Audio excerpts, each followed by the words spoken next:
Health was a major issue for Puerto Ricans in the 60s. It still is, but it was a horrible, horrible issue during that time. We had lead paint poisoning. We had tuberculosis in our community. Quiet as it's kept. We needed to do something. Our people were going to the emergency rooms and were being treated horribly. Lincoln Hospital at that time was on Bruckner Boulevard, and we called it the Roach Motel. You went in, but you didn't get out.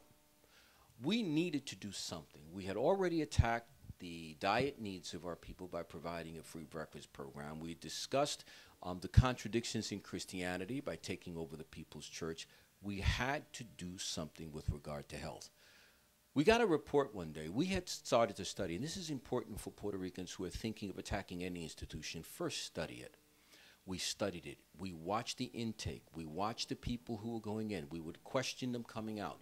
We started talking to the doctors. We talked to the security guards. We made sure that we knew more about Lincoln Hospital than it knew about itself. A lady had gone in for a scraping, a simple scraping of the fallopian tubes, and she died. For me, it was over. It was it. There was no more talk.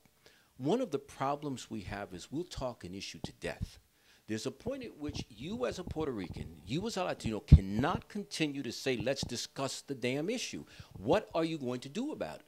So we decided to put a group together. We had already been working on, I knew, all of us knew, the Central Committee knew, that in order to take a hospital, people have to be physically fit. We had them running around the park. They didn't know why.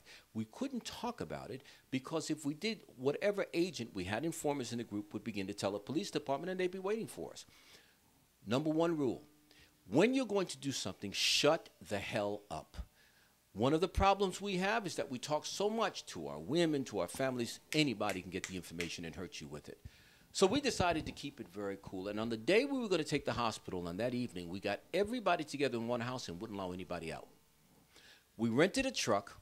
Some friends of ours, both of them are passed away now, friends of ours rented a truck, and we went right up to Lincoln Hospital, and in 7 minutes, we rushed out. It looked like SEALs. It was like the Rangers. It was like Delta Force. We ran, men and women, by the way, because let me tell you something, the women in the Lords were as tough as the guys.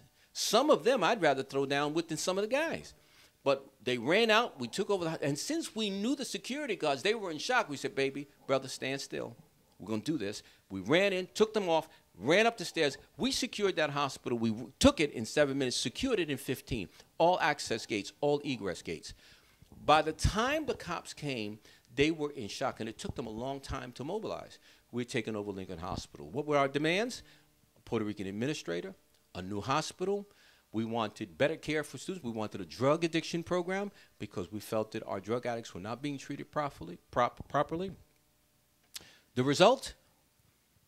A new Lincoln Hospital on 149th Street, a Puerto Rican administrator, and one of the best drug addiction programs in the United States, usually accompanied by acupuncture and a few other things. Here's the deal. Everything we did had a lasting legacy. Free breakfast now in New York is a mandatory program in all of the city schools. We were the first ones to do that. Now it's also lunch. Churches now have taken a renewed interest in youth and a renewed interest in their community. They were no longer cities on the hill apart from everybody at the castle on the hill where the Lord of the Manor sits and makes decrees. No, you become part of this community because that's what Christ wanted. Hospitals now take a much more enlightened view of Puerto Ricans. They wouldn't allow Puerto Ricans to go into the ICU units. The person is going to die. Why not have his family around? We changed the relationships of power in New York City. The Lords were a tremendous group. Pablo Guzman was a master strategist with media. Juan Gonzalez was a master strategist in politics. Fee Ortiz was a master gang liaison guy. Put our gang. David Perez was one of the finest warriors I've ever known, was able to tactically figure out where we can fight and where we couldn't fight. And myself, all I did was inspire people. My job was to lead, to inspire, to give confidence, to overview the actions, and of course, something they never liked, but to lead the charge. I believe don't talk shit unless you're willing to do it yourself. We were able to enlist the aids of all the number runners, all the prostitutes, in our community. I refuse to criticize them. I refuse to say that they are riffraff or that they are people who we should shun. Instead, I included them. The reality, included them in the party.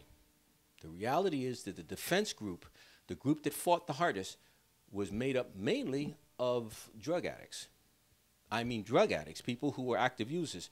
So that nonsense that these guys don't know, men and women don't know what they're doing, is a lie. Some of them would shoot up before we went into the battle.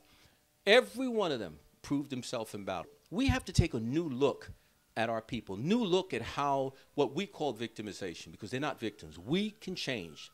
We can change reality. We can change history. This is Felipe Luciano for TheBochinche.com. Have you heard?